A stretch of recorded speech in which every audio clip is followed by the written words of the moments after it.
Now let's move on, because a big win for Spurs last night. I'm delighted to say Martin Lipton is on the line. Martin, you've literally written the book about White Hart Lane. How does the new lane compare with the old lane? Well, apart from being twice the size, it's a great amphitheatre. I have to say, I went down at pitch level last night to look up, which was just really interesting to get a look at it. It was loud. There's no doubt about it. The atmosphere was great. There was a sense of occasion about the place, and it's after 2 weeks, the two matches starts to feel a little bit like home. I mean, I think it's an amazing start for them, because so many of these new stadia, the first few games, everybody's getting to grips with exactly the angles, all the kind of stuff that you're supposed to take a little bit of time to get used to, and there's no sense of home advantage. Spurs have just blitzed that in the first 2 games. Well, I mean, they haven't played particularly well, but they've won the games. I mean, they were pretty edgy against Palace last week. At times last night, they threatened to be overrun by City. I thought City didn't play well, didn't play it nearly as well as they can. But, yeah, if you win matches, it starts to build that sense of momentum. The gamble that they took was that Pochettino believed that the intensity of the supporters, their sheer desperation to get away from Wembley, would overcome the unfamiliarity and drive the team on. Thus far, that gamble appears to be paying off. Yeah.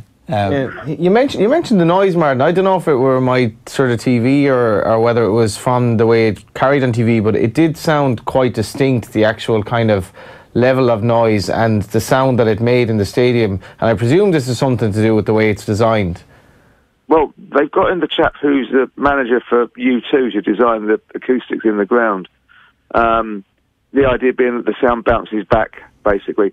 It felt like it was getting louder. I have to say, I did notice that, and there were at moments it was really, really loud during the game. Obviously, there's periods when they don't say a great deal. Normally, when City have the ball, but even then, at times they were screaming and shouting. I thought it was more intensive, the sound, than I expected. In truth, the quality of the performance from Spurs. I mean, obviously they're up against one of the best teams in the world at the moment in Manchester City. So coming out with a victory, notwithstanding it requires a missed penalty in the middle of it, this is about as good as it's got from Spurs' perspective in European football. I mean, you're like talking about all the way back to the glory days, right?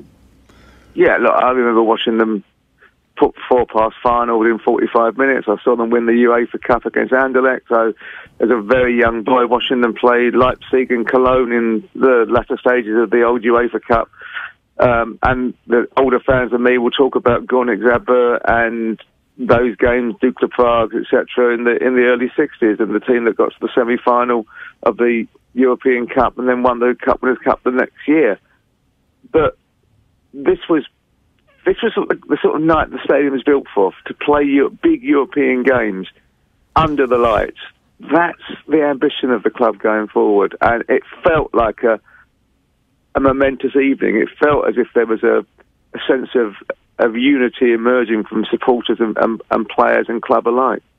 And it's so weird, because 8 weeks ago, when they were still at Wembley and before the Solskjaer decision had been made, you weren't quite sure what was going to happen, and still Pochettino hasn't fully officially committed to what's going to happen next year. But you imagine that stuff like last night, stuff like moving to the stadium properly, that just changes all of the momentum and mood music around the club. Yeah, I mean, I've always said he was going to stay. I've never had any doubt in my mind that as long as Levy wanted him to stay, he would stay, and Levy wants him to stay. There will come a point, maybe in 18 months' time, when that changes, but not now. But I do think that he recognises this is a time for him to stand up and be counted as a manager, to make the changes he intends to make this summer. I think there'll be 6 or 7 in and out. I think we're a significant overhaul of the squad. But when you've got this sort of ground, this sort of club, it's about time you started to win. That's the thing, though. How attractive is Spurs now? We'll say you're mentioning Pogba. If Pogba were to leave Manchester United are looking for replacements.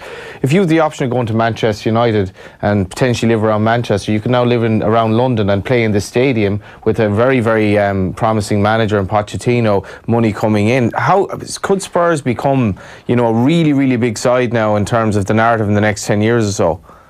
Well, not unless they start paying $300,000 a week. I mean, the bottom line is how much you're paying, and Spurs have got historically a far lower wage bill. They only spend 39% of their revenue on wages in 2018, but that will go up. But they're always fighting to a degree with one hand tied behind their back. They don't have the cachet of United or Liverpool or the money of City. But the gap is closed between them and Arsenal financially. They're in a position where they do have something special and different to offer, and that might make a difference as long as the money they're offering is good enough. Yeah, and it's kind of interesting that Son Heung-min got the goal, because his Asian kind of following is just so immense. Whenever you go over there, and I think for their brand, it's no harm him getting a goal like that last night. Oh, look, he's incredibly popular with obviously Asian fans, but also with Tottenham fans. They love him to bits. He seems like a sort of genuine, down-to-earth lad that you'd love to take home to your mother, as it were. You know, I mean, he has that certain decency about him. He comes across as a very humble boy who just loves playing football. And the supporters absolutely are captivated by him and what he brings to the party. Obviously, Martin, it's half-time. We know we've seen so many of these European ties flip in the past, but it's just a bang of something about this City team that they haven't quite convinced us all that they're capable of coming through situations like the difficulty they face in this tie. So I thought before the tie that City would go through. I think after the tie that City will go through. I think they're a better team. I think the Spurs have got a better chance now than I thought they had before the match, before last night. Historically, if you win 1-0 at home, you have a pretty decent chance of going through in the Champions League. It's not like the old days where you had to win 3 at home to have a chance. European football has changed. If Spurs score 1, then City have got to score 3. I think City will score 3. But it'll be a nervous game. It'll be edgy. Spurs know what they have to do. They can set up with a game plan to thwart and frustrate and look to nick one on the counter. It's a different scenario to having to make the game and having to go there and score 2 or 3. You know, so the odds move back towards Tottenham, but City are a better team. They have been all season. They have been for the last 2 seasons. They've got far more. Any team that can bring on De Bruyne and Sane has got a lot of quality. Bernardo Silva should be available. I think Aguero will be better having played a bit of football. You've got to back City from here, but Spurs are in the game. What was the reaction to the Kane tackle? I think it was an instant feeling from where I was on the far side of the ground from where it happened that that's the end of the season. It looked that way straight away. You could tell by his reaction. As soon as he went over, I thought, oh dear, that's him gone. And I think the positive thing about Tottenham is that as a collective team, they didn't give up. They found hard to go again and to score the winning goal without him. But he's obviously a huge part of the team, and with him missing, they missed the main goal scoring threat. Was it any more?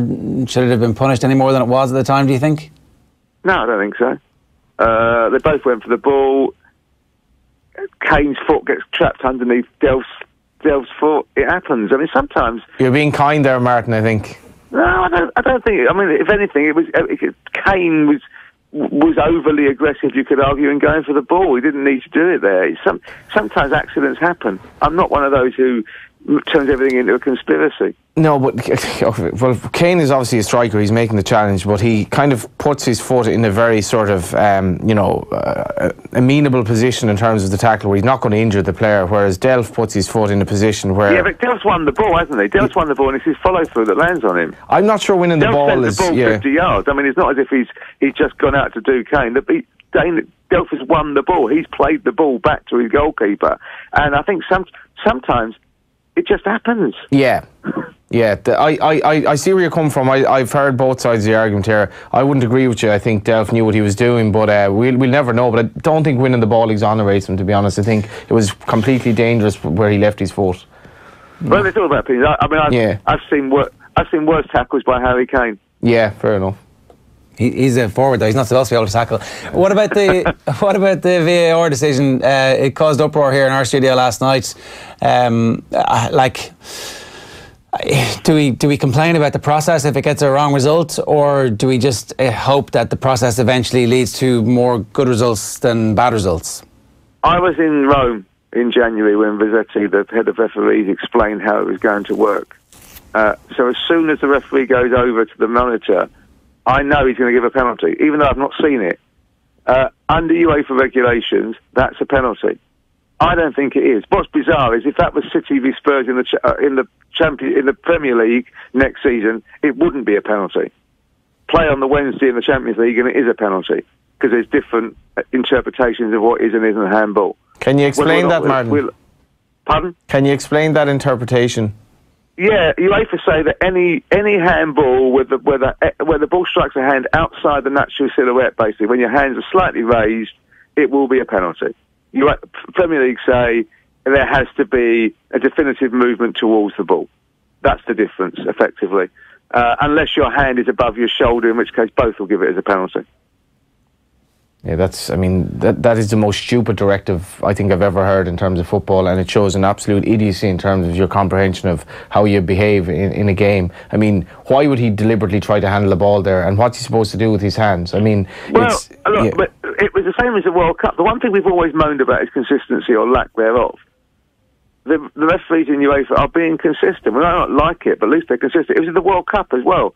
The penalty that was given against Croatia in the final. I don't think it's a penalty, but it's the one they gave all tournament. And it's the one that the play. And if Pochettino had bothered to turn up to the meeting in Switzerland when he was asked to by UEFA, he'd have known that. I mean, only 5 managers turned up. Bizarrely, one of those was Tuchel, who suffered for it himself when PSG played United. That is interesting. Martin, good stuff this morning. Thanks a million for joining us. No worries. Take care. Bye-bye.